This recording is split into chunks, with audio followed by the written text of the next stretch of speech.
अखिल विश्व गायत्री परिवार की ओर से 1 फरवरी से 4 फरवरी 2025 से विराट 24 कुंडीय गायत्री महायज्ञ एवं श्रीमद् प्रज्ञा पुराण राष्ट्रीय एकता प्राणी मात्र के कल्याण एवं विश्व शांति के लिए इस महायज्ञ का आयोजन किया जा रहा है। अखिल विश्व गायत्री परिवार की ओर से मनुष्य में देवत्व का उदय, धरती पर स्वर्ग का अवतरण करना ही हमारा लक्ष्य बताया गया है। नव दंपति शिविर, गर्भवतियों का प्रशिक्षण, माँ की संस्कारशाला, बाल संस्कारशाला, कन्या किशोर कौशल प्रशिक्षण, पर्यावरण संरक्षण, व्यसन मुक्ति के कार्य, स्वावलंबन, भारतीय संस्कृति ज्ञान परीक्षा इत्यादि कार्य देश भर के सभी 5000 से अधिक केंद्रों पर किए जाते हैं। और जो हमारा ये 24 कुंडे गायत्री महायज्ञ दक्षिण नागपुर में रखा गया है, इसका यज्ञ का मेन उद्देश्य है, यज्ञ हवन में जो सामग्री डाली जाती है उस पदार्थ से घनीभूत होकर सभी प्राणी मात्र का जन जन का कल्याण होता है। इसी के बारे में ये यज्ञ सभी का कल्याण के लिए 24 कुंडी यज्ञ रखा गया है। और इनमें श्रीमद् भगवत प्रज्ञा पुराण कथा का आयोजन भी किया है। तो प्रज्ञा पुराण क्यों, हम सभी जानते हैं कि प्रज्ञा यानी 18 पुराण लिखे गए हैं, सभी जानते हैं। लेकिन ये गुरुदेव ने आज के वर्तमान युग की, भौतिकवादी युग की जो समस्या देखकर ये 19वां पुराण लिखा है, प्रज्ञा पुराण। प्रज्ञा यानी बुद्धि, उत्कृष्ट बुद्धि, जिसके पास विवेक बुद्धि होती है वही प्रज्ञा कही जाती है। और इसी का संचबद्ध शास्त्र युक्त इसमें वर्णन किया है, उसको पुराण कहते हैं। तो आज की जो वर्तमान समस्या है युवाओं की, नारियों की संस्कृति के बारे में, हम पाश्चात्य संस्कृति यूज कर रहे हैं और अपनी सनातन संस्कृति भूलते जा रहे हैं।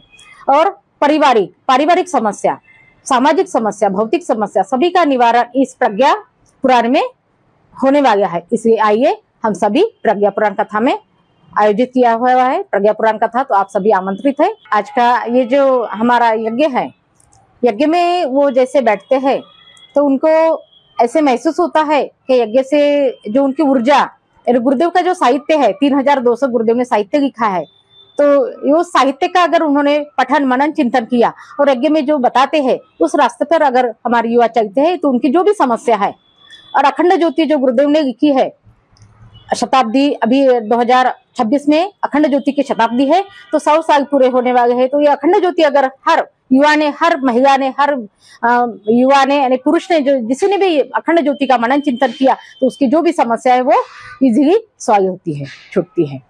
तो ये 24 कुंडी यज्ञ और प्रज्ञा पुराण हर प्राणी मात्रा के लिए समाधान कारक है। 1 से 4 फरवरी 2025 चक्रधर नगर छोटे ताजबाग के जस्ट सामने श्री कृष्ण मंदिर के पीछे गायत्री महायज्ञ का आयोजन किया गया है।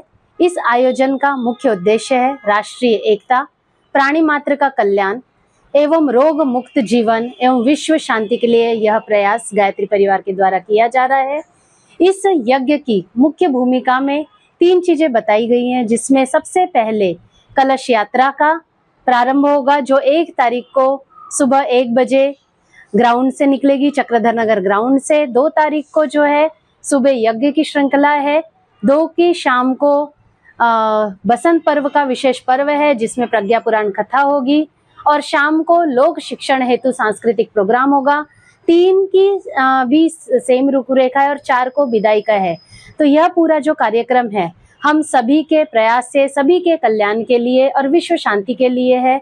इसके लिए मैं आप सभी को सादर आमंत्रित करती हूँ। नागपुर छोटा ताजबाग के पास 24 कुंडी महायज्ञ हो रहा है, उसमें आप सभी सादर आमंत्रित है और यज्ञ में शामिल होकर अपना जीवन का उद्धार करिए और लाभ लीजिए। यज्ञ एक ऐसी कला है, ऐसा एक चिकित्सा विज्ञान है, तो उसमें जो भी सामग्री हवन की जाती है उससे जो लाभ मिलता है वो प्राणी मात्र सभी जन, प्राणी मात्र, जीव जंतु, वनस्पति सबको निस्वार्थ उससे लाभ मिलता है। इसलिए सब लोग आइए। और वहाँ मैं गायत्री शक्तिपीठ जगन्नाथ चौक नागपुर का व्यवस्थापक प्रेम सिंह बैस आपको सभी को हार्दिक रूप से आह्वान करता हूँ, आप शामिल होंगे। ये जो महायज्ञ का हमने आयोजन किया है, ये सिर्फ महायज्ञ तक सीमित ना होकर हम लोग नशा मुक्ति तथा बाल संस्कार शालाओं का नियमित रूप से आयोजन कर रहे हैं। हम लोग जितना हो सकता है उतने ज्यादा स्कूलों में हर हफ्ते, हर 15 दिन में हम लोग विजिट करते हैं, ताकि जो बच्चे आज अपने संस्कृति से दूर हो रहे हैं और नशे के अधीन हो जा रहे हैं, तो उनको हम अपने संस्कृति से जोड़कर उनके जीवन का उद्धार कर सके। तथा जो महायज्ञ हो रहा है, जो आयोजन हुआ है, वहाँ पे हम लोगों ने प्रदर्शनी के माध्यम से भी ये दर्शाने की कोशिश की है कि नशे के जो परिणाम है, जो परिवारों का उद्ध्वस्त हो जाना, बाकी जो आपके आर्थिक जो हानि होती है आपको नशों की वजह से, तो उससे कैसे निवारण किया जा सके। तो आपसे एक निवेदन करते हैं कि आप प्लीज कृपया महायज्ञ में आप आए, अपनी उपस्थिति दर्ज कराएं तथा अपने परिवार का उद्धार करें। धन्यवाद।